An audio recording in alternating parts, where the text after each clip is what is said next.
Si votre médecin vient de vous dire que vous avez de l'anémie, ce qui veut dire, c'est que c'est vos globules rouges, ou en particulier l'hémoglobine, qui est une protéine qui fait partie des globules rouges, qui est basse dans votre sang.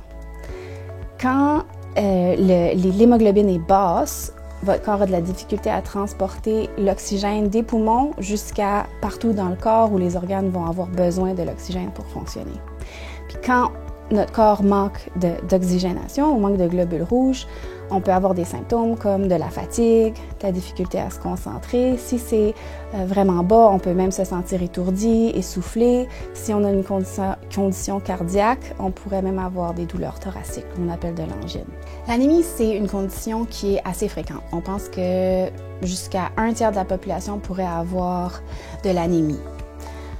Il y a des groupes, par exemple, qui sont plus à risque d'avoir de l'anémie que d'autres. Donc, les groupes chez qui on devrait rechercher des signes et symptômes d'anémie, ça serait les bébés, surtout quand ils passent de boire seulement du lait, soit du lait maternel ou de la formule, à manger des solides, parce que le fer, les vitamines, c'est plus facilement absorbable par les bébés quand ça vient du lait ou de la formule versus quand ça vient de la nourriture solide.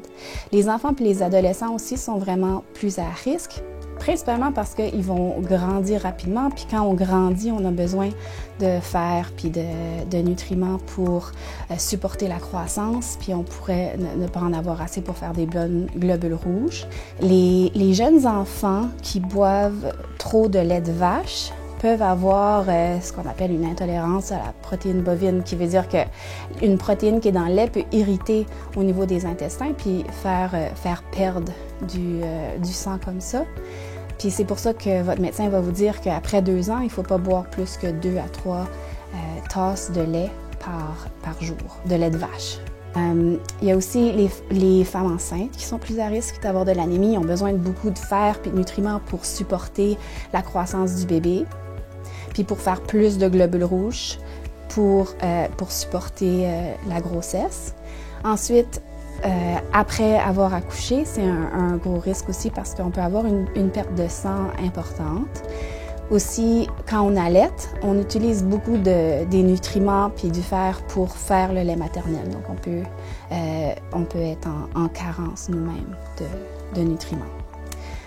Il va aussi avoir toutes les personnes qui ont des maladies chroniques, surtout des maladies inflammatoires ou des maladies qui vont affecter le tractus gastro-intestinal, parce que ça peut causer des malabsorptions comme le Crohn ou la maladie cœliaque. Puis, toutes les personnes qui ont en haut de 65 ans, ça serait une bonne idée d'avoir un test de sang au moins une fois pour voir s'ils ont de l'anémie, parce que quand on a plus de 65 ans, on est plus à risque d'avoir les conditions médicales qui peuvent nous rendre à risque de développer de l'anémie.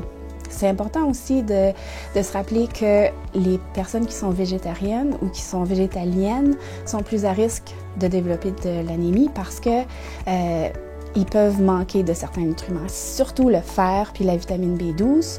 La vitamine B12, on la retrouve seulement dans les produits animaux, mais on peut les prendre en forme de suppléments. Si on veut voir si quelqu'un a de l'anémie, le test à faire, c'est un test de sang vraiment simple qu'on appelle formule sanguine complète. Des fois, votre médecin va dire FSC.